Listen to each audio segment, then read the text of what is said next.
भाई वो एक प्रॉब्लम हो गया है। ये सुनकर और किशन के एक्सप्रेशंस को देखकर कार्तिक कोहली समझ गया कि कुछ तो सीरियस मामला है, वरना ये बात किशन उस तक पहुंचने ही नहीं देता, खुद ही संभाल लेता। क्या हुआ है? कार्तिक कोहली ने पूछा। किशन ने ज्यादा बोलने की बजाय कार्तिक कोहली के आगे एक टैब बढ़ा दिया। उसमें एक वीडियो प्ले हो रहा था। ये वीडियो शनाया गिल की लाइव डेट के हाइलाइट्स का था। उस वीडियो में रोहन कोहली और शनाया गिल को देखने तक कार्तिक कोहली रिलैक्स था।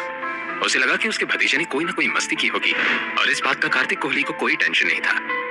लेकिन अगले ही पल स्क्रीन पर उसने एक जाना पहचाना चेहरा देखा, जिसे देखने के बाद कार्तिक कोहली के पैरों तले जमीन ही सरक गई। अगले ही पल उसके माथे पर पसीने की एक परत बन गई। कार्तिक कोहली ने बड़ी बड़ी आंखों में घबराहट के साथ बस एक ही नाम लिया, आहान रायजादा।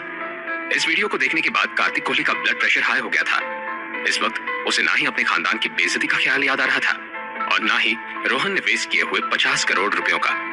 जो बात कार्तिक कोहली को परेशान कर रही थी वो ये थी कि अगर उसके नासमझ भतीजे की वजह से आहान रायजादा नाराज हो गया तो ना ही उसका बिजनेस बर्बाद हो जाता, लेकिन रायजादा खानदान इस हरकत के लिए पूरे कोहली परिवार को शमशान पहुंचा सकता था। कार्तिक कोहली ने गुस्से से अपने भतीजे को कोसते हुए कहा, ये नालायक रोहन, पहले तो इसने कभी ऐसी कोई हरकत नहीं की थी, लेकिन आज पहली बार कोई गड़बड़ करी तो भी सीधा इसे आहान रायजादा ही मिला था। क्या उस कम दिमाग रोहन ने रायजादा खानदान की मालकिन को खरीदने की कोशिश की है? यह अक्ल का अंधा आज मुझे मरवा कर ही मानेगा। इस वक्त बेचारे कार्तिक कोहली को समझ नहीं आ रहा था कि क्या किया जाए। उसने परेशान होकर किशन की तरफ देखा और उससे सवाल करते हुए कहा, क्या तुमने रोहन को रोकने की कोशिश नहीं की? कॉल करो उस बेवकूफ को और कहो कि अभी के अभी उसने अगर वो लाइव स्ट्रीमिंग बंद नहीं की तो मैं उसकी जान ले लूंगा। अपनी बात कहते कहते कार्तिक कोहली अपनी कार की तरफ जाने लगा।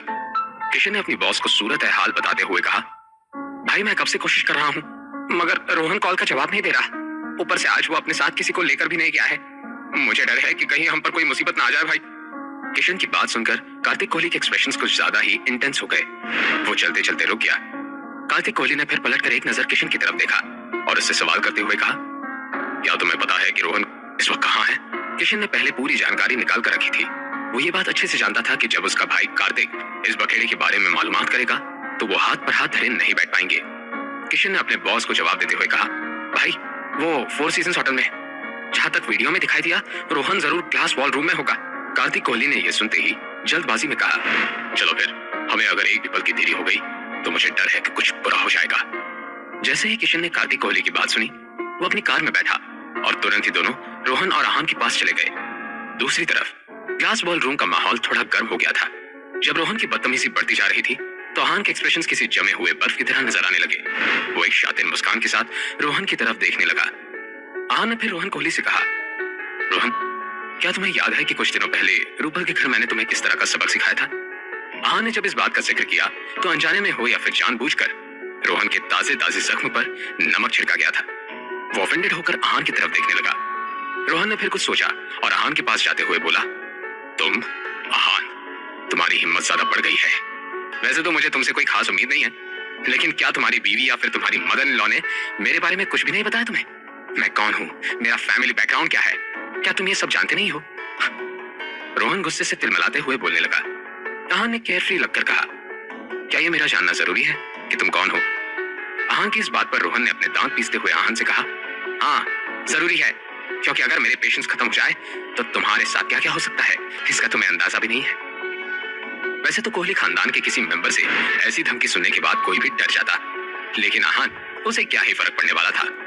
रोहन के इस तरह धमकाने पर आहान का रिएक्शन काफी अजीब था। आहान हंसने लगा। उसे देखकर ऐसा लगा ही नहीं कि आहान हंसने का नाटक कर रहा था। वो तो सच में रोहन का मजाक उड़ाते हुए स्माइल कर रहा था। ये देखकर सिर्फ रोहन कोहली ही नहीं, शनाया भी कंफ्यूज हो गई। अगले ही पल आहान चलते हुए रोहन कोहली के पास गया और उसे धीमी आवाज में बोला, मिस्टर रोहन कोहली, मुझे आपके फैमिली बैकग्राउंड का अच्छे से अंदाजा है, लेकिन मुझे लगता है कि आपको इस बात का अंदाजा नहीं है कि इस वक्त आपके कहने पर बाहर खड़े रिपोर्टर्स इस सब का लाइव स्ट्रीमिंग कर रहे हैं और अब तक तो लोगों ने आपकी धमकी को सुन भी लिया होगा। आहान बहुत तेज था। जब से उसने उस ग्लास वॉल रूम में कदम रखा था उसे लाइव स्ट्रीमिंग के बारे में सब कुछ पता था, लेकिन आहान ने इस बात को अपने चेहरे पर झलकने नहीं दिया क्योंकि वो शनाया को इस सब के बारे में पता नहीं लगने देना चाहता था। इसलिए आहान ने अपनी ये बात जरा धीरे से कही। जैसे ही रोहन ने लाइव स्ट्रीमिंग का जिक्र सुना उसके पैरों तले जमीन सरक गई। रोहन को एकदम से याद आ गया कि अब तक जो अंदर की बातें बाहर आई थी वो लोगों तक पहुंच गई होंगी। एक ही वक्त पर रोहन को इस सब के अंजाम का डर भी लग रहा था और अपने आप पर गुस्सा भी आ रहा था। सबसे पहले तो रोहन कोहली ने इशारे से लाइव स्ट्रीमिंग बंद करने को कहा, लेकिन कोई क्यों मानने वाला था? आफ्टर ऑल उन रिपोर्टर्स को ये बात अच्छे से पता थी कि जितनी सेंसेशनल खबर उन्हें मिलेगी उतने ज्यादा व्यूज बढ़ते जाएंगे। ये बात तो साफ थी कि उन सब रिपोर्टर्स को वापस जाने के बाद प्रमोशन जरूर मिलने वाला था, इसलिए किसी ने भी अपनी तरफ से लाइव स्ट्रीमिंग बंद नहीं की। रोहन इतना समझदार तो था कि रिपोर्टर्स का पॉइंट ऑफ व्यू समझकर ये पता लगा पाता, इसलिए उसने वेटर को पुकारा। रोहन ने पुकारने के बाद वेटर तुरंत अंदर आ गया। रोहन ने उस वेटर से हल्की आवाज में कहा, ग्लास वॉल रूम के पर्दे बंद कर दो, चारों तरफ से बंद करना, किसी को भी अंदर का कुछ दिखाई नहीं देना चाहिए और ना ही सुनाई देना चाहिए। वेटर ने तुरंत ही रोहन की बात पर हामी भर दी और रिमोट कंट्रोल से सारे पर्दे फैला दिए। अब जब लाइव स्ट्रीमिंग करने का कोई रास्ता ही नहीं था, रोहन की सारी घबराहट और झिझक दूर हो गई। उसने आहान से कहा, तुमने अपने आप को समझते ही क्या हो? औकात क्या है तुम्हारी? मैं बता रहा हूँ, जितना ये टशन तुम्हारा मेरे सामने नजर आ रहा है ना, उतना ही टशन तब भी दिखाना जब मौत तुम्हारे सामने होगी। रोहन की इन खोखली धमकियों से आहान को कोई फर्क नहीं पड़ रहा था। डर लगना तो दूर की बात है, आहान को ये सब बहुत ही ज्यादा एंटरटेनिंग लग रहा था, लेकिन शनाया के साथ ऐसा नहीं था। वो कोहली खानदान की दूर दूर तक की पहुंच को अच्छे से जानती थी, इसलिए जब रोहन कोहली जिंदगी और मौत की बात करने लगा, शनाया घबरा गई। वो रोहन से कुछ कहने ही वाली थी कि तभी ग्लास वॉल रूम का दरवाजा बाहर से खुला और एक जबरदस्त आवाज ने कहा, तुम्हारी हिम्मत ज्यादा ही बढ़ने लगी है, लगता है कि अब मुझे तुम्हें अच्छे से सबक सिखाना पड़ेगा। रोहन के साथ साथ आहान और शनाया ने भी उसकी तरफ देखा। ये बात किसी और ने नहीं, कार्तिक कोहली ने कही थी। कार्तिक कोहली के साथ उसका राइट हैंड यानी किशन भी खड़ा था।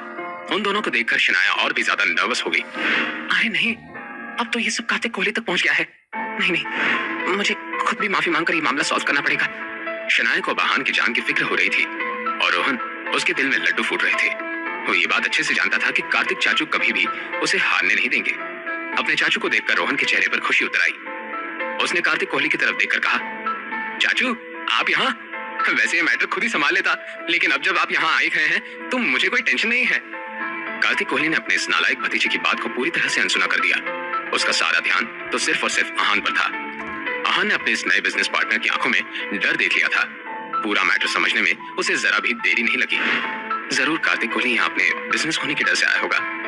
अच्छा है, मैंने सोचा नहीं था कि कार्तिक कोहली मुझे इतना सीरियसली लेगा, लेकिन ना ही इसने यूरोप जाकर अपने नई डील संभाली है, साथ ही पर्सनल लेवल पर मुझे खुश कर रहा है।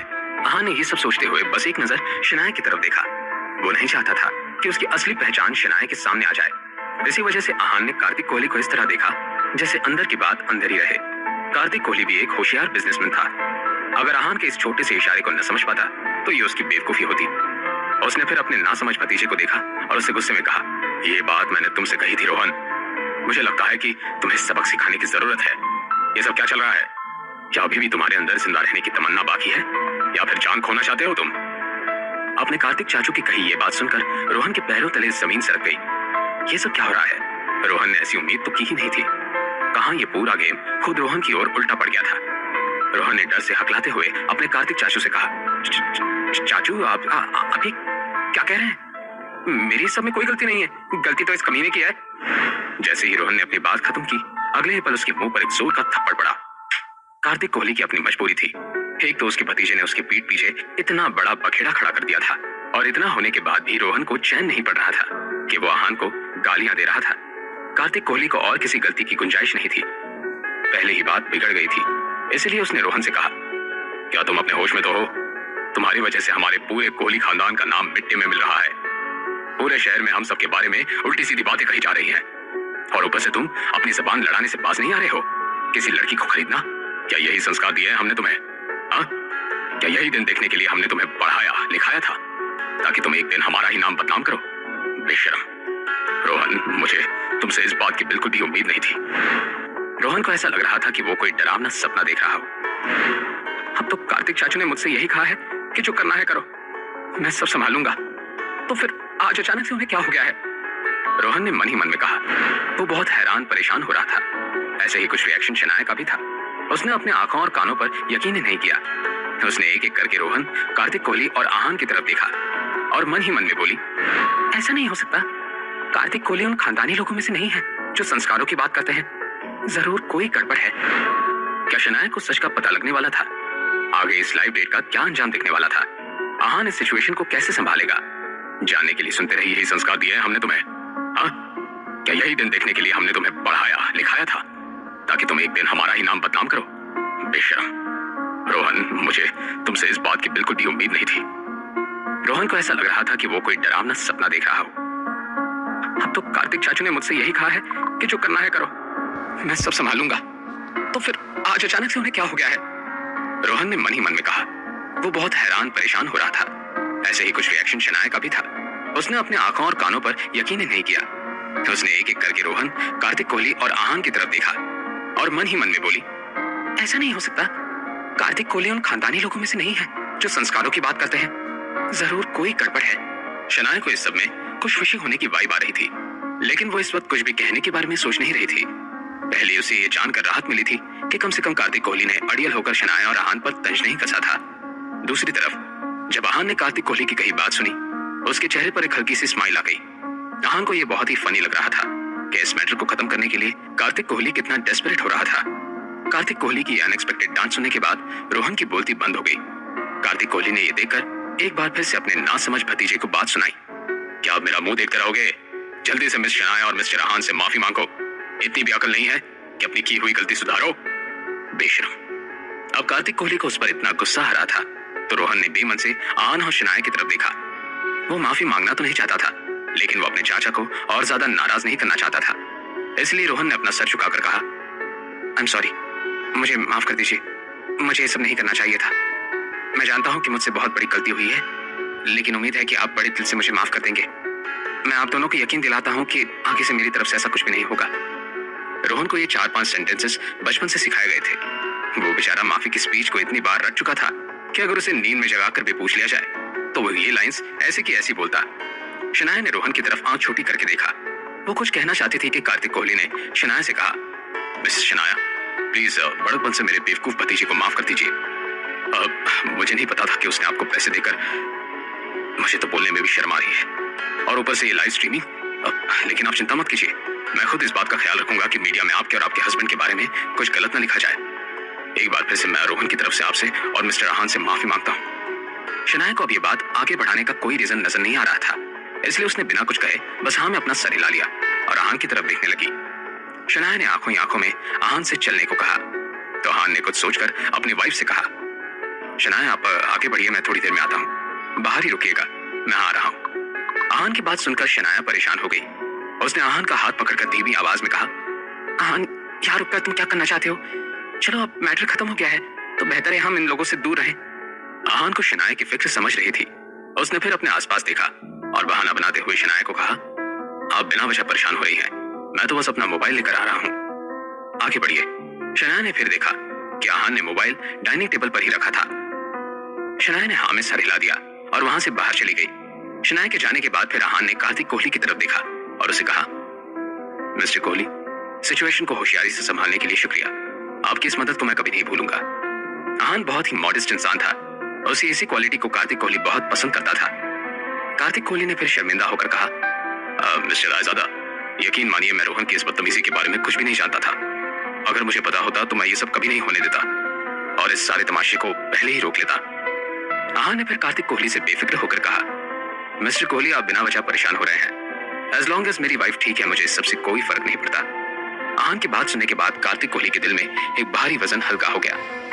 उसने फिर कंफ्यूज लग रहे रोहन की तरफ देखकर कहा, भले ही आपने इसे माफ कर दिया हो मिस्टर रायजादा, लेकिन मैं तो रोहन को अच्छा सबक सिखाऊंगा। इस पॉइंट पर रोहन के रोंगटे खड़े हो गए थे। जो बात उसे परेशान कर रही थी वो ये नहीं थी कि उसके चाचू उससे नाराज थे, लेकिन जो बात रोहन को अंदर ही अंदर सिखा रही थी वो ये थी कि उसके कार्तिक चाचू बार बार आहान को मिस्टर रायजादा कहकर बुला रहे थे। आहान ने वहां से जाते हुए कार्तिक कोहली से कहा, सच में मिस्टर कोहली, इस बात को इतना सीरियसली लेने की कोई जरूरत नहीं है। और हाँ, यूरोप के डील के बारे में यश से मेरी बात हुई। मुझे आपका काम बहुत अच्छा लगा। कुछ दिन आप आराम कर लीजिए, फिर हम एक मीटिंग कर लेंगे। कार्तिक कोहली ने तुरंत इस बात पे हामी भर दी और आहान को दरवाजे तक छोड़ने के लिए गया। आहान के जाने के बाद कार्तिक कोहली ने एक छुटकारे की सांस ली और अंदर आकर कुर्सी पर बैठ गया। किशन ने उसे पानी का ग्लास पकड़ाया। ये देखने के बाद कि वहां उन तीनों के अलावा और कोई गैर मौजूद नहीं है, रोहन भागकर अपने कार्तिक चाचू के पास आ गया। उसने हैरान परेशान होकर कार्तिक कोहली से सवाल करते हुए कहा, चाचू, क्या आप उस आहान को जानते हैं? आप उसके साथ इतने अदब से क्यों पेश आ रहे थे? अंदर ही अंदर रोहन जवाब जानता था, लेकिन उसका दिल और दिमाग उस बात को मानने के लिए तैयार नहीं था। कार्तिक कोहली ने पानी का पूरा ग्लास खाली कर दिया और अपने भतीजे की तरफ देखकर कहा, बेवकूफ, अदब से पेश आने लायक ही इंसान है वो। जानते हो वो कौन है? रायजादा खानदान का वारिस, इस समय एशिया का सबसे अमीर आदमी। वो मेरा नसीब अच्छा है कि उसने मेरे साथ काम करने के बारे में सोचा और तुम्हारी इस घटिया हरकत को माइंड भी नहीं किया। आहान रायजादा की मेहरबानी से हम सब देश में जाने माने लोगों में से एक होने वाले हैं। अपनी हरकतों पर जरा लगाम कसो। रायजादा खानदान का नाम सुनने के बाद रोहन को चक्कर ही आने लगे। तो उसे अपने कानों पर यकीन नहीं हो रहा था कि आहान सचमुच में इतना अमीर खानदान का वारिस था। तो वो किसी मिडिल क्लास आदमी की जिंदगी क्यों जी रहा था? इस समय रोहन के दिमाग में तरह तरह के सवाल आ रहे थे। उसने गहरी सांस ली और कार्तिक कोहली से सवाल करते हुए कहा, चाचू, अगर ऐसी बात है तो गिल परिवार के घर जमाई की तरह क्यों जी रहा है वो? ऊपर से जितना मैंने नोटिस किया, शनाया को भी सच का पता नहीं है। ऐसा क्यों? रोहन के इन सवालों को सुनकर कार्तिक कोहली भी किसी सोच में डूब गया। उसने खोए हुए कहा, पता नहीं, ये तो मैं भी नहीं जानता। जरूर आहान रायजादा के पास कोई वजह होगी। देखो रोहन, मैं तुम्हारी हर गलती को संभाल सकता हूँ, सिचुएशन को कंट्रोल कर सकता हूँ, लेकिन रायजादा खानदान और उससे रिलेटेड लोग मेरे कंट्रोल से बाहर हैं। इसलिए आगे से आहान रायजादा या फिर उससे रिलेटेड कोई भी किसी से भी पंगा मत लेना, समझ गए? रोहन ने ये बात सुनी तो तुरंत हामी भर दी और अपने कार्तिक चाचू से माफी भी मांग ली। तो दोनों चाचा भतीजा अब ये सोचने में बिजी हो गए कि इस फैले हुए रायते को कैसे समेटा जाए। दूसरी तरफ जैसे ही शनाया ने देखा कि आहान ग्लास वॉल रूम से बाहर आ गया, उसने जल्दी से आहान का हाथ पकड़ लिया। शनाया की आंखों में डर और फिक्र देखना आहान के लिए मुश्किल काम नहीं था। इससे पहले कि शनाया उससे कुछ पूछती, आहान ने खुद से ही कहा, मैं ठीक हूँ, बस मोबाइल लेने के लिए रुका था। आहान को ये शनाया से झूठ बोलना अच्छा नहीं लगा था, लेकिन बेचारे के पास कोई दूसरा ऑप्शन भी नहीं था। शनाया ने आहान की बात पर सवाल करते हुए कहा, अगर ऐसी बात है तो तुम्हें देर क्यों लग गई? आहान ने इस सवाल की उम्मीद पहले से ही कर रखी थी। उसने कैजुअल अंदाज में जवाब देते हुए कहा, मिस्टर कोहली ने एक बार फिर से मुझसे माफी मांगी। कह रहे थे कि उनकी वजह से हमारा जो भी नुकसान हुआ है उसके लिए वो शर्मिंदा है। वैसे इस बार आहान ने सच ही कहा था। उसका जवाब जानने के बाद शनाया ने इस बारे में और नहीं सोचा और दोनों होटल के दरवाजे से बाहर जाने लगे। बाहर टैक्सी खड़ी थी। शनाया और आहान दोनों टैक्सी में बैठकर रूपल के घर चले गए। पूरा रास्ता दोनों एक दूसरे से कुछ नहीं कह रहे थे। दोनों अपने अपने ख्यालों में खोए हुए थे। आहान सोच रहा था कि आगे इस सबको कैसे हैंडल किया जाए, लेकिन शनाया के दिमाग में न कार्तिक कोहली था और न ही रोहन की घटिया हरकतें। इस वक्त शनाया सिर्फ और सिर्फ उस किस के बारे में सोच रही थी जिसकी उसने जोश में आकर आहान के आगे पहल की थी। शनाया नजरें चुराकर अपने साथ बैठे आहान को देख रही थी। उसकी तरफ देखकर शनाया ने मन ही मन में कहा, ये क्या कर दिया मैंने? पता नहीं आहान के बारे में मैं क्या सोच रही होंगी, या आहान मेरे बारे में क्या सोच रहा होगा। एक तो मैं जानती भी नहीं थी कि उस रोहन ने लाइव स्ट्रीमिंग का बंदोबस्त कर रखा था। ये तो डबल एम्बैरेसमेंट हो गया। शनाया का चेहरा अब उस किस के बारे में सोच सोचकर गुलाबी हो जा रहा था। कुछ देर बाद टैक्सी आकर रूपल के घर के सामने रुकी। अब भी शनाया अपने ख्यालों में घूम रही थी, इसलिए आहान ने शनाया को टैक्सी से उतरने के लिए कहा। शनाया नीचे उतर गई। घर के अंदर जाने के बाद वो आहान से बात ना करने के इरादे से ऊपर जाने के लिए जल्दबाजी में थी। शनाया को इस बात का डर था। उसने हिचकिचाहट के साथ पीछे मुड़कर देखा।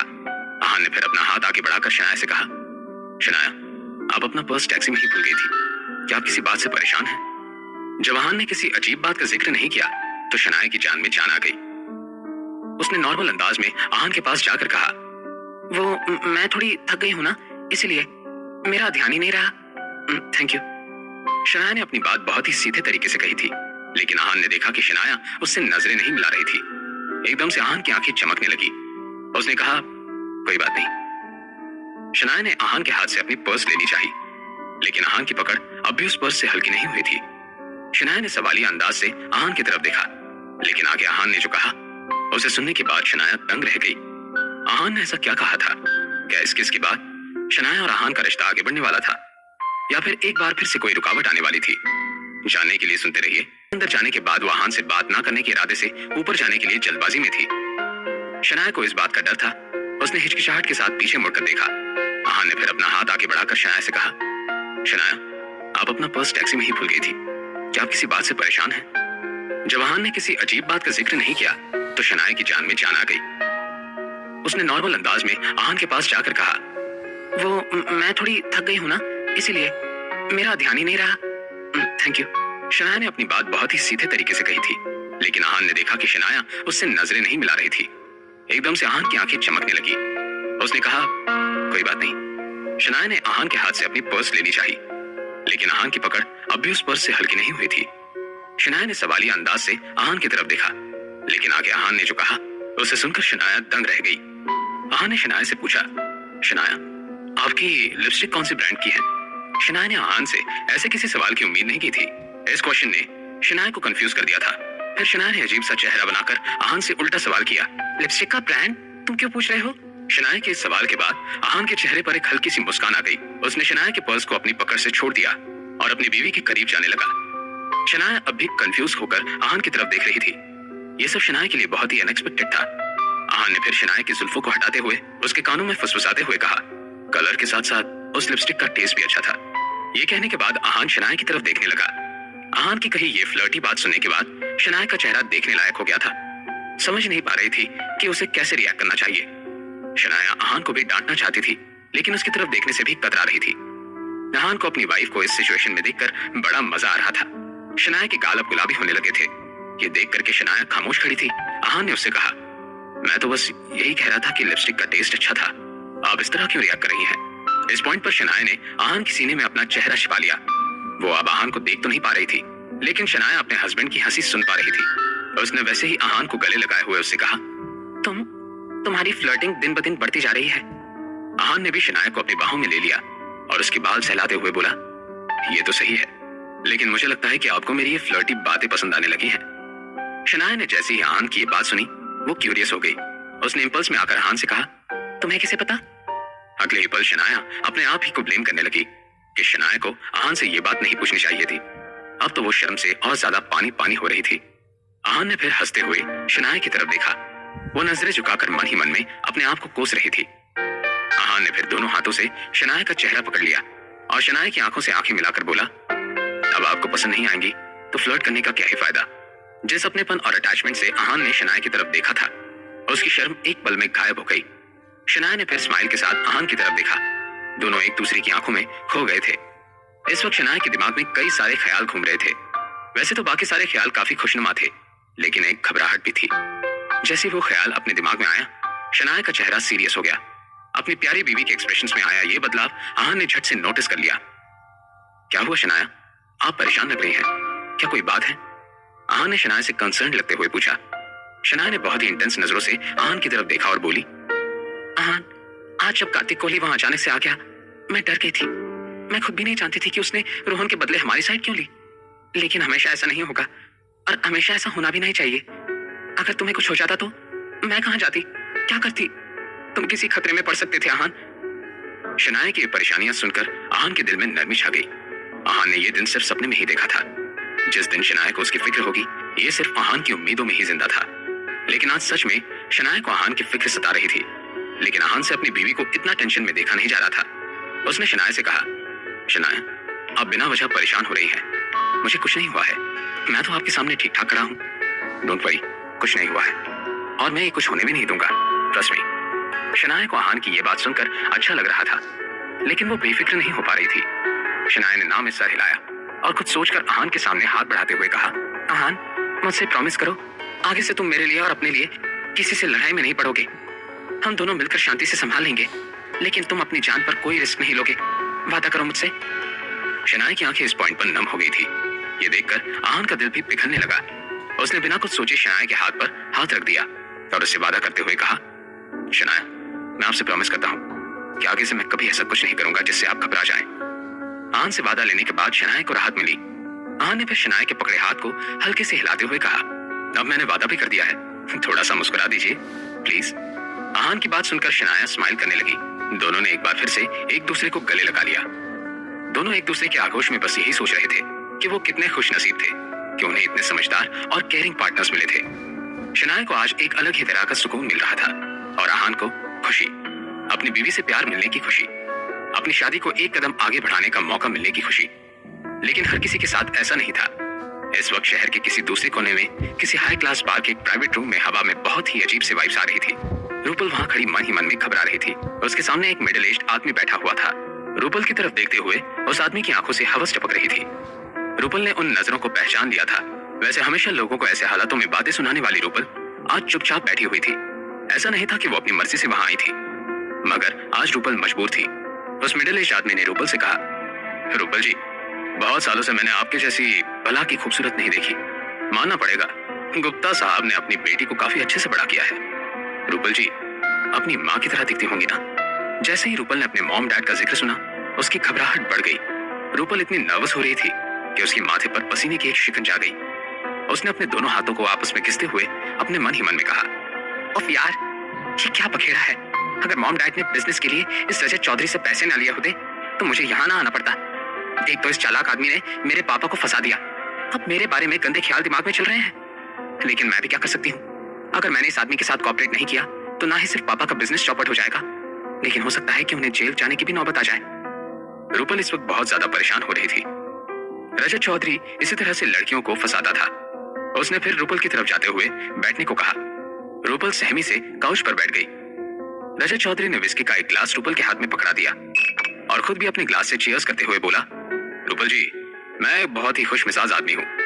काम को मैं ज्यादा सीरियसली नहीं लेता। आफ्टर ऑल बिजनेस इंडस्ट्री में काम करने का असल मजा तो लोगों से मिलने में और दोस्ती करने में है। और अगर सामने वाला इंसान आपकी तरह खूबसूरत हो तो क्या ही कहना। चीयर्स। ये बात सुनने के बाद रूपल ने तुरंत मना कर दिया। रूपल को अपनी लिमिट्स पता थी। वो इतनी देर रात को किसी अजनबी के साथ ड्रिंक करने वाली नहीं थी। उसने रजत चौधरी से पोलाइट अंदाज में कहा, वो मैं शराब नहीं पीती। वो क्या है ना कि मेरी तबीयत कुछ ठीक नहीं है, इसलिए मैं आज शराब पीने में कंफर्टेबल नहीं हूँ। मिस्टर रजत चौधरी, उम्मीद है आप बुरा नहीं मानेंगे। रजत चौधरी ऐसे जवाबों से अच्छी तरह से वाकिफ था। उसने एकदम से रूपल से नजरें हटा ली और अपना फैसला सुनाते हुए बोला, रूपल जी, मेरी बिजनेस की दुनिया का एक असूल है, मैं बिना शराब की कोई मीटिंग नहीं करता। डील तो दूर की बात है, अगर आप आज रात कंफर्टेबल नहीं है तो कोई बात नहीं, जब आप ड्रिंक्स के लिए तैयार होंगी तो उसी दिन मिलेंगे। ये कहते हुए रजत चौधरी उस प्राइवेट रूम के दरवाजे से बाहर की तरफ जाने लगा। अगर वो कोई ऐसे ही आदमी होता तो शायद रूपल को कोई फर्क नहीं पड़ता, मगर आज उस बेचारी के पास कोई दूसरा ऑप्शन नहीं था। जितनी ही देर उस मीटिंग की होती उतनी ही जल्दी रूपल के पापा का बिजनेस बर्बाद हो जाता। इसलिए रूपल ने रजत चौधरी को रोकते हुए कहा, मिस्टर रजत चौधरी, आप तो बुरा मान गए, मेरा वो मतलब नहीं था। अपनी बात कहने के बाद रूपल ने बेमन से ग्लास को अपने होठों से लगा लिया तो मिस्टर रजत चौधरी एक टेढ़ी मुस्कान के साथ वापस आ गए। एक के बाद एक ग्लास का सिलसिला चलता रहा। 1 घंटा बीत चुका था और 3 से 4 विस्की की बोतलें खाली हो चुकी थी। किस पॉइंट पर रूपल नशे में चूर हो चुकी थी उसको भी नहीं पता चला। रजत चौधरी ऐसे मौके की तलाश में ही तो था। उसने फिर शराब के नशे में चूर रूपल से कहा, रूपल जी, अब हम बिजनेस की बात कर सकते हैं। कहिए, आप यहाँ मुझसे क्यों मिलने आई हैं? मिस्टर रजत चौधरी सब कुछ जानता था। उसके इरादे पहले से ही कुछ अलग थे। रूपल ने अपने होश संभालते हुए कहा, मिस्टर रजत चौधरी, मेरे डैड, क्या आप उनकी मदद कर सकते हैं? वो पहले ही एक बड़े क्राइसिस में है और देर हो गई तो पता नहीं क्या हो जाएगा।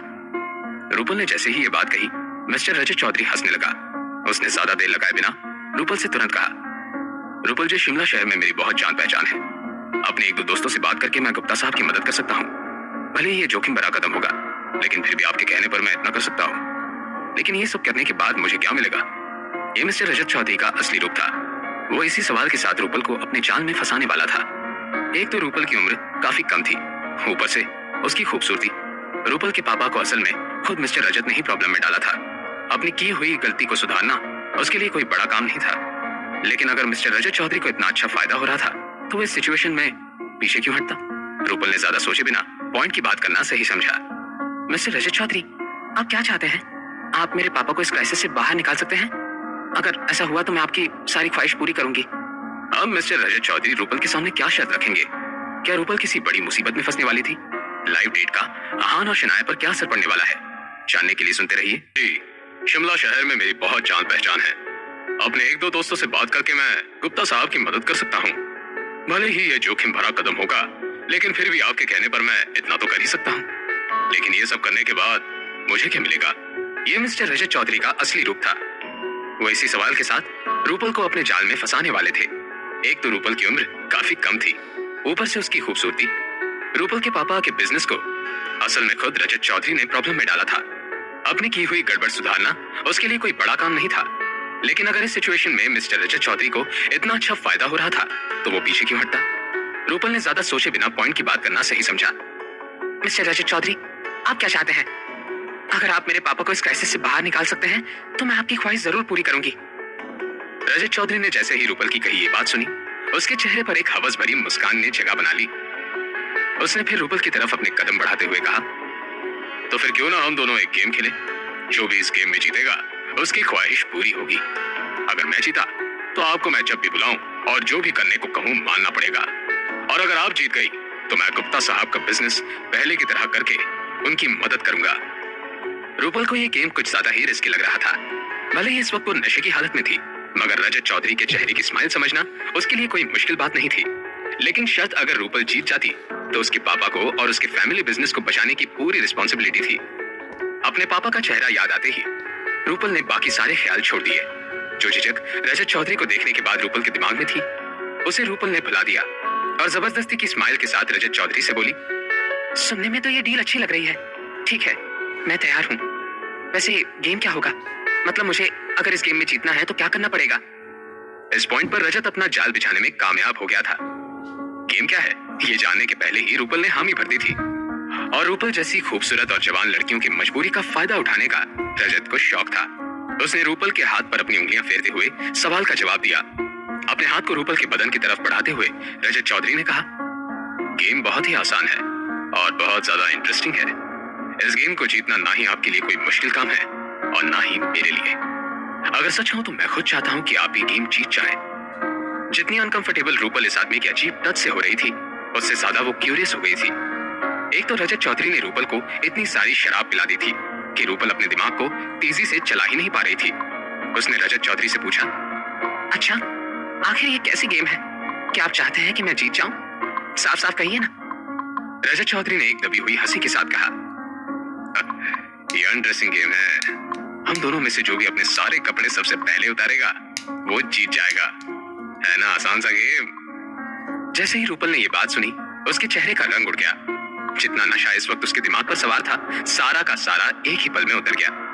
रूपल ने सोचा कि वो कुछ भी कर ले, जब तक कोई बाहर से उसे बचाने ना आ जाए, उसका बचना मुश्किल नहीं नामुमकिन था, और ना ही वो रजत चौधरी से पंगा लेना अफोर्ड कर सकती थी। आफ्टर ऑल इस सब का असर उसके पापा और उनके बिजनेस पर हो सकता था। एकदम से रूपल के दिमाग में एक ख्याल आ गया। रूपल ने फिर अपने आसपास देखा। भले ही सब कुछ धुंधला सा नजर आ रहा था, लेकिन रूपल फोकस करने की कोशिश कर रही थी। जैसे ही रूपल की नजर काउच पर पड़ी हुई पिलो पर पड़ी, उसकी जान में जान आ गई। रूपल ने फिर उस पिलो को पकड़ा और रजत चौधरी के चेहरे पर पुश करना शुरू किया। उस पिलो की वजह से रजत चौधरी को सांस नहीं आ रही थी। रूपल ने फिर जोर लगाकर काउच पर बैठे हुए रजत चौधरी को जमीन पर गिरा दिया। फाइनली जब उसका मकसद पूरा हुआ, रूपल ने विस्की का भरा हुआ ग्लास रजत चौधरी के मुंह पर उड़ेल दिया। जब रजत चौधरी सबके साथ खड़ा होने की कोशिश कर रहा था, रूपल ने जल्दी से अपने जीन्स के पॉकेट से अपना मोबाइल निकाला और कंसंट्रेट करते हुए कुछ टाइप करने की कोशिश करने लगी। थोड़ी ही देर में उसकी मोबाइल की बैटरी डेड हो गई, लेकिन तब तक रूपल का काम हो गया। अपने आप को खड़ा करने की कोशिश कर रहे रजत चौधरी की तरफ घबराई हुई नजरों से देखते हुए रूपल ने मन ही मन में कहा, ओह गॉड प्लीज इस बार बचा लीजिए, मैं ऐसे घटिया आदमी के हाथों बर्बाद नहीं होना चाहती, प्लीज भगवान जी प्लीज। रूपल को देखकर यह बताना बिल्कुल भी मुश्किल नहीं था कि इस वक्त उसकी हालत कितनी बुरी हो गई थी। उसे बिल्कुल भी समझ में नहीं आ रहा था कि इस मुसीबत से कैसे बाहर निकला जाए। तभी रजत चौधरी खड़ा हो गया और उसकी आंखों में गुस्सा भरा हुआ था। रजत चौधरी ने आकर रूपल के बाल पकड़ लिए और उससे अपने दांत पीसते हुए बोला, अबे तू तो सर पर चढ़ रही है, रुक जा अभी तुझको बताता हूँ कि रजत चौधरी कौन है। अपने आखिरी शब्द कहते हुए रजत चौधरी ने रूपल के गाल पर एक कसकर थप्पड़ जड़ दिया। उस थप्पड़ की आवाज पूरे प्राइवेट रूम में गूंज गई। ऐसे ही आवाज शहर के दूसरे कोने में गूंजी थी। यह आवाज किसी थप्पड़ की नहीं, मैसेज आने की नोटिफिकेशन की थी। आहान के साथ अपने दिल की बातें करने के बाद शनाया लिविंग रूम में बैठकर अपना काम कर रही थी। आहान किचन में अपनी वाइफ के लिए हल्दी का दूध बना रहा था। घर में बहुत ही सुकून भरी खामोशी थी। तभी एकदम से शनाया के मोबाइल पर किसी का मैसेज आया। उसने बेमन से अपना मोबाइल उठाया और इसे अनलॉक किया। अपनी फाइल से चेहरा बाहर निकालकर जब शनाया की नजर अपने मोबाइल पर पड़ी, वो क्यूरियस हो गई। रूपल का मैसेज, ये लड़की मुझे कब से मैसेज करने लगी? शनाया ने अपने आप से ही सवाल किया और अपनी बेस्ट फ्रेंड का भेजा हुआ मैसेज पढ़ने लगी। उसी वक्त आहान भी हाथ में हल्दी के दूध का ग्लास पकड़े हुए वहां आ गया। उसने शनाया की कही बात सुन ली थी, कोई जरूरी बात होगी, आप देख लीजिए। ये कहते हुए आहान आकर शनाया के पास बैठ गया। उसकी बात सुनकर शनाया ने हाथ में दूध का ग्लास पकड़ा और बोली, हाँ देखती हूँ, और उस रूपल की बच्ची को अच्छी डांट लगाती हूँ। आजकल हर रोज उसे घर आने में इतनी आधी रात हो जाती है। अगर ऐसा ही चलता रहा तो रूपल की तबीयत पर उसका बुरा असर पड़ेगा। शनाया की आवाज में फिक्र साफ झलक रही थी। जब आहान ने शनाया की कही ये बात सुनी, उसका मुंह बन गया और उसने मन ही मन में कहा, अच्छा है कि वो नखरेल चुड़ैल रोज देर से घर लौटती है। वो मुझसे और मेरी वाइफ से जितनी दूर है उतना ही बेहतर है। जब देखो तब मेरा घर चलाने के पीछे पड़ी रहती है। आहान तो ये बात बस ऐसे ही सोच रहा था। जहां एक तरफ वो मन ही मन में रूपल की शिकायतें कर रहा था, दूसरी तरफ उसे रूपल के लिए चिंता भी हो रही थी। आहान ने फिर शनाया की तरफ देखा तो उसे ऐसा लगा कि कुछ तो गड़बड़ थी। इसलिए आहान ने शॉक लग रही शनाया से पूछा, शनाया क्या हुआ है? मैसेज में ऐसा क्या लिखा है? क्या आप परेशान हो रही हैं? आहान के सवाल सुनने के बाद शनाया ने अपनी नम आंखों से आहान की तरफ देखा। इस पॉइंट पर आहान को भी फिक्र होने लगी। उसने शनाया के हाथों से उसका फोन लिया और मैसेज पढ़ने लगा। मैसेज में लिखा था, शनाया इमरजेंसी है, मैं एक प्रॉब्लम में फंस गई हूँ। देखो मैं अपनी लोकेशन सेंड कर रही हूँ, मगर तुम मत आना, पुलिस को इन्फॉर्म कर दो। तुम भी मुसीबत में नहीं पड़ सकती, डोंट वरी, मैं सब ठीक कर दूंगी। इस मैसेज को पढ़ने के बाद शनाया और आहान के लिए यह समझना बिल्कुल भी मुश्किल नहीं था कि रूपल ने यह मैसेज बहुत ही जल्दबाजी में लिखा था। वो दोनों अच्छे से जानते थे रूपल एक बोल्ड लड़की थी। अगर मामला पेचीदा ना होता तो रूपल कभी भी शनाया को यह मैसेज ना भेजती। आहान का चेहरा एकदम से सीरियस हो गया। शनाया ने गहरी सांस ली और अपनी आंखें पोंछते हुए आहान से बोली, आहान, रूपल ने मना किया है, लेकिन मैं खुद वहां जाना चाहती हूँ, क्या तुम मेरे साथ चलोगे? आहान ने अपनी बीवी की आवाज में एक ही वक्त पर फिक्र और डर सुना था, इसलिए एक बार भी सोचे बगैर ही आहान ने हामी भर दी और शनाया से बोला, मैं आपके साथ ही हूँ, आप परेशान मत होइए। आहान ने शनाया को कंफर्ट करने के लिए उसके हाथ पर हाथ रख दिया। आहान ने फिर लोकेशन पर क्लिक किया। आहान के दिमाग में एक के बाद एक ख्याल आने लगे। एकदम से आहान को कोई याद आया और उसने शनाया से कहा, शनाया, रूपल की लोकेशन यहाँ से 20 मिनट की दूरी पर है। जब तक हम पहुंचेंगे बहुत देर हो जाएगी। मैं एक काम करता हूँ, अपने एक दोस्त को वहां भेज देता हूँ, हमारे वहां पहुंचने तक वो सिचुएशन को संभालेगा। शनाया ने तुरंत हामी भर दी और कपड़े चेंज करने के लिए ऊपर चली गई। जैसे ही आहान ने शनाया को जाते हुए देखा, उसने अपने फोन से किसी को कॉल किया। कुछ देर तक बजने के बाद एक आलसी आवाज ने कॉल को आंसर करते हुए कहा, हेलो, कौन है? इतनी रात को कौन कॉल करता है? यह आवाज किसी और की नहीं, अपने टूटे हुए हाथ की चोट से बाहर निकल रहे विकी भाई की थी। आहान ने बहुत ही शांत अंदाज में कहा, मैं आहान रायजादा बात कर रहा हूँ, शनाया गिल का हस्बैंड। इस वक्त विकी भाई अपने घर पर आराम से सो रहा था। जब से उसने आहान से ना चाहते हुए भी दूसरी बार पंगा ले लिया था, तब से बेचारा डर के मारे अपने घर में ही रहता था। जल्दी सोना, देर से जागना और बस खाते रहना, यही सब विकी भाई का रूटीन बन गया था। जैसे ही विकी भाई ने आहान की आवाज सुनी तो एकदम से अपने बेड से खड़ा हो गया। पहले तो विकी भाई को लगा कि वो कोई सपना देख रहा था, क्योंकि आजकल हर रात आहान उसके सपनों में आकर उसे डराया करता था। आहान की वजह से ही विकी भाई का सुख चैन खो गया था, इसलिए उसने अपने फोन की स्क्रीन पर देखा। सचमुच किसी अननोन नंबर से कॉल आया हुआ था। विकी भाई ने डरते हुए आहान से कहा, आहान भाई, इतनी रात कैसे कॉल किया? क्या मेरे या मेरे आदमियों की तरफ से फिर से कोई गलती हो गई है क्या? मुझे माफ कर दीजिए प्लीज, ऐसा कुछ करने का मेरा कोई इरादा नहीं था। विकी भाई बोलते ही जा रहा था। आहान के पास उसकी बकवास सुनने के लिए बिल्कुल भी वक्त नहीं था, इसलिए आहान ने विकी भाई की बात को बीच में ही इंटरप्ट करते हुए कहा, कुछ नहीं हुआ है, मुझे आपकी मदद की जरूरत है। आहान के ये शब्द सुनते ही विकी भाई की बोलती बंद हो गई। क्या सच में आहान जैसे ताकतवर और स्मार्ट फाइटर को विकी भाई की मदद की जरूरत हो सकती है? कहीं कोई विकी भाई के साथ मजाक कर रहा था क्या? ये सारे सवाल विकी भाई के दिमाग में घूम रहे थे, लेकिन उसने इन सारी बातों को नजरअंदाज किया और अपने आप से ही कहा, अगर आहान भाई मुझसे हेल्प मांग रहे हैं तो मैं कुछ भी करके अपनी गलतियों को सुधार दूंगा। आखिरकार पानी में रहकर मगरमच्छ से दुश्मनी कौन मोल सकता है? विकी भाई ने मन ही मन में कहा और फिर आहान से कहा, हाँ भाई कहिए ना, क्या बात है? शिमला शहर का इलीगल काम मेरे कंट्रोल में है। ये सुनते ही आहान ने विकी भाई से कहा, ये एक लीगल काम है। आहान विकी भाई से क्या करवाना चाहता था? क्या आहान और शनाया मिलकर रूपल को बचा सकते थे, या फिर रजत चौधरी रूपल के साथ कुछ गलत कर चुका था? जानने के लिए सुनते रहिए। आजकल हर रात आहान उसके सपनों में आकर उसे डराया करता था। आहान की वजह से ही विकी भाई का सुख चैन खो गया था, इसलिए उसने अपने फोन की स्क्रीन पर देखा। सचमुच किसी अननोन नंबर से कॉल आया हुआ था। विकी भाई ने डरते हुए आहान से कहा, आहान भाई, इतनी रात कैसे कॉल किया? क्या मेरे या मेरे आदमियों की तरफ से फिर से कोई गलती हो गई है क्या? मुझे माफ कर दीजिए प्लीज, ऐसा कुछ करने का मेरा कोई इरादा नहीं था। विकी भाई बोलते ही जा रहा था। आहान के पास उसकी बकवास सुनने के लिए बिल्कुल भी वक्त नहीं था, इसलिए आहान ने विकी भाई की बात को बीच में ही इंटरप्ट करते हुए कहा, कुछ नहीं हुआ है, मुझे आपकी मदद की जरूरत है। आहान के ये शब्द सुनते ही विकी भाई की बोलती बंद हो गई। क्या सच में आहान जैसे ताकतवर और स्मार्ट फाइटर को विकी भाई की मदद की जरूरत हो सकती है? कहीं कोई विकी भाई के साथ मजाक कर रहा था क्या? ये सारे सवाल विकी भाई के दिमाग में घूम रहे थे, लेकिन उसने इन सारी बातों को नजरअंदाज किया और अपने आप से ही कहा, अगर आहान भाई मुझसे हेल्प मांग रहे हैं तो मैं कुछ भी करके अपनी गलतियों को सुधार दूंगा। आखिरकार पानी में रहकर मगरमच्छ से दुश्मनी कौन मोल सकता है? विकी भाई ने मन ही मन में कहा और फिर आहान से कहा, हाँ हाँ भाई कहिए ना, क्या बात है? शिमला शहर का इलीगल काम मेरे कंट्रोल में है। यह सुनते ही आहान ने विकी भाई से कहा, ये एक लीगल काम है। आहान की कही ये बात सुनकर विकी भाई कंफ्यूज हो गया। आखिरकार किसी सही काम के लिए आहान विकी भाई जैसे गुंडे की मदद क्यों लेता? ये बात विकी भाई की समझ में नहीं आ रही थी, लेकिन आहान को सवाल करने की हिम्मत उसके अंदर नहीं थी, इसलिए उसने कहा, जी भाई कहिए ना, मैं सुन रहा हूँ। आहान ने अपनी बात को तफसील से कहा, मैं आपको एक लोकेशन शेयर कर रहा हूँ। मुझे इस बात का आइडिया है कि आपके आदमी जरूर आसपास के ही इलाके में होंगे। शनाई की एक दोस्त को किसी ने वहां पकड़ कर रखा है। मैं चाहता हूँ कि जब तक मैं वहां नहीं पहुंच जाता आपके आदमी सिचुएशन संभाले। क्या आप मेरी इतनी मदद कर सकते हैं? आहान के सवाल को सुनकर विकी भाई ने एकदम से हामी भर दी। हाँ हाँ आहान भाई, ये तो मेरे बाएं हाथ का खेल है। शनाया भाभी की दोस्त मतलब मेरी बहन जैसी हुई। मैं अभी अपने आदमियों को वहां भेजता हूँ, आपका काम जल्द से जल्द हो जाएगा। वैसे आहान भाई, लोकेशन पर नाम क्या लिखा हुआ है? विकी भाई ने आहान से सवाल करते हुए कहा। आहान ने तुरंत वो लोकेशन विकी भाई के साथ शेयर की और उसे कहा, विकी भाई मैंने आपको लोकेशन भेज दी है। नाम किसी नाइट क्लब का आ रहा है। आप प्लीज किसी को वहां भेजकर मेरा काम कर दीजिए, मैं थोड़ी देर में पहुंच रहा हूँ। ये सुनते ही विकी भाई ने भी आहान की बातों पर हाँ में जवाब दिया। उसकी हामी को सुनने के बाद आहान ने कॉल काट दिया। अगले ही मिनट शनाया तैयार होकर नीचे आ गई। उसने जल्दबाजी में आहान को एक स्वेटर पकड़ाया और बोली, लेट्स गो आहान, मैंने कैब बुक कर ली है। आहान ने शनाया के हाथ से स्वेटर लिया और दोनों रूपल के घर से निकल गए। इस पूरे वक्त के दौरान शनाया के दिमाग में हर मुमकिन डरावने ख्याल आ रहे थे।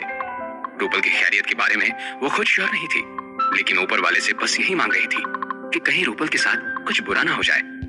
शनाया वैसे तो बहुत परेशान थी, टेंशन में थी, लेकिन ऊपर से बहुत स्ट्रांग और फोकस नजर आ रही थी। लेकिन इस वक्त रूपल की हालत बहुत बुरी थी। रजत चौधरी उसे एक के बाद एक कई सारे थप्पड़ मार चुका था और सबकी वजह से रूपल का चेहरा सूजकर लाल हो गया था। एक दो बार रूपल का सर टेबल से भी पटका गया था, जिसकी वजह से रूपल के माथे से खून बह रहा था। रूपल ने इस वक्त जीन्स पर एक सफेद रंग की शर्ट पहन रखी थी और वो सफेद रंग की शर्ट भी आधी फट गई थी। रूपल की बाजू पर रजत चौधरी के नोचने के निशान भी नजर आ रहे थे। इस सब के बावजूद रूपल ने अब तक एक बार भी रजत चौधरी से अपना पीछा छोड़ने की ना रिक्वेस्ट की थी और ना ही उससे माफी मांगी थी। रजत चौधरी को लगा कि एक दो थप्पड़ों के बाद रूपल रोते हुए उससे अपने जान की भीख मांगेगी, लेकिन रूपल के चेहरे पर कोई गिड़गिड़ाने के एक्सप्रेशंस नहीं थे। उल्टा वो रजत चौधरी की तरफ आंखों से नफरत लेकर देख रही थी। रजत चौधरी को यह देखकर गुस्सा आ गया। उसने रूपल के बालों को कसकर पकड़ लिया और उसे डराते हुए कहा, ए लड़की, क्या तेरा घमंड अब तक कम नहीं हुआ? मैंने तेरी जैसी बेशरम औरत आज तक नहीं देखी। इतना होने के बाद भी मेरे सामने सरेंडर करने के बजाय तू मुझे उल्टा घूर कर देख रही है। तुम मान या मत मान, लेकिन मैं आज इसी रूम में तेरी जान लेकर रहूंगा। रजत चौधरी किसी वैशी दरिंदे की तरह नजर आ रहा था। उसके चेहरे पर एक घिनौनी हैवानियत झलक रही थी। अगर रूपल की जगह कोई और होता तो रजत चौधरी की ऐसी बातों को सुनकर ही बेहोश हो जाता, लेकिन रूपल के चेहरे पर तो डर कहीं पर भी नजर नहीं आ रहा था। उल्टा रूपल अपने सामने खड़े इस जानवर की धमकी को सुनने के बाद जोर जोर से हंसने लगी। ये देखने के बाद रजत चौधरी का मुंह गुस्से से लाल हो गया। उसने जोर से रूपल के बालों पर बनाई हुई पकड़ छोड़ दी और उसने दीवार की तरफ उसे धकेल दिया। नीचे गिरने के बाद रूपल के पूरे बदन में दर्द सा होने लगा, लेकिन फिर भी उसने गहरी सांस लेकर रजत चौधरी को देखा और बिना डरे बोली, रजत चौधरी, तुम्हारे जैसा आदमी अपने आप को बिना किसी बुनियाद पर मर्द समझने लगता है, लेकिन सिर्फ कुछ पैसा कमा लेने से तुम मर्द नहीं बन जाते। मेरी नजरों में, मेरी नहीं, मुझ जैसी सारी औरतों की नजरों में तुम किसी कायर नामर्द से कम नहीं हो। एक बात मैं तुम्हें सच बता रही हूँ, ध्यान देकर सुनो। चाहे जो भी हो जाए, तुम मानो या ना मानो, आज रात इसी रूम में अगर मैं मर भी गई ना, फिर भी तुम्हें अपने मकसद में कामयाब नहीं होने दूंगी। मैं रूपल गुप्ता तुम्हें बर्बाद कर दूंगी। एक पल के लिए रूपल की इस बात को सुनने के बाद रजत चौधरी के बदन पर कांटे खड़े हो गए। रूपल की बातों में एक तरह का जज्बा था जो रजत चौधरी को डरा रहा था, लेकिन इस डर पर रजत चौधरी का गुस्सा और घमंड हावी हो गया और उसने रूपल का मजाक उड़ाते हुए कहा, तुम मेरे साथ क्या ही कर सकती हो? बड़ी बड़ी बातें करने के बाद कुछ नहीं होता। अपनी औकात जानो और उसी में जियो कमीनी। लेकिन अगले ही पल रजत चौधरी की हंसी धरी की धरी रह गई, क्योंकि रूपल खड़ी होकर खिड़की की तरफ देखने लगी। देखते ही देखते रूपल खिड़की में इस तरह खड़ी हो गई मानो वो वहां से नीचे कूदने वाली थी। अब रजत चौधरी का सारा कॉन्फिडेंस जगमगाने लगा। उसने हकलाते हुए रूपल से कहा, तुम क्या करने की कोशिश कर रही हो? नीचे उतरो, नीचे उतरो। भले ही रजत चौधरी रईस लोगों में से एक था, उसकी बहुत जान पहचान थी, लेकिन अगर रूपल की जान चली जाती तो इल्जाम रजत चौधरी पर ही आने वाला था। ऊपर से लड़की को फंसाकर पैसे कमाने वाले आदमी को पुलिस के चक्करों में पड़ना और भी ज्यादा महंगा पड़ जाता। इसलिए जब रजत चौधरी ने देखा कि रूपल खुदकुशी करने के लिए खिड़की में खड़ी हो गई है, तो उसके पैरों तले जमीन ही सरक गई। अगले ही पल जोर की आवाज आई। ये आवाज रूपल के नीचे गिरने की नहीं थी, लेकिन उस प्राइवेट रूम का दरवाजा टूटने की थी। रजत चौधरी ने एकदम से शॉक्ड होकर दरवाजे की तरफ देखा। जिन्होंने दरवाजा तोड़ा था वो और कोई नहीं, विकी भाई के आदमी थे। दरवाजे के साथ ही उन सब ने मिलकर रजत चौधरी के 2-3 आदमियों को पीट कर जमीन पर गिरा दिया। ये देखने के बाद रजत चौधरी की आंखें फटी की फटी रह गई। उसने उन सब आदमियों से पूछा, तुम सब कौन हो और यहाँ पर क्या कर रहे हो? एक तो पहले ही रूपल ने उसका सारा मूड खराब कर दिया था और अब खिड़की में जाकर अपनी जान देने की तैयारी में थी। इतना सब पहले ही उसके लिए काफी था, लेकिन अब ये अनजाने से गुंडे आकर उसके आदमियों को पीट चुके थे। ये सब देखकर रजत चौधरी हैरान रह गया।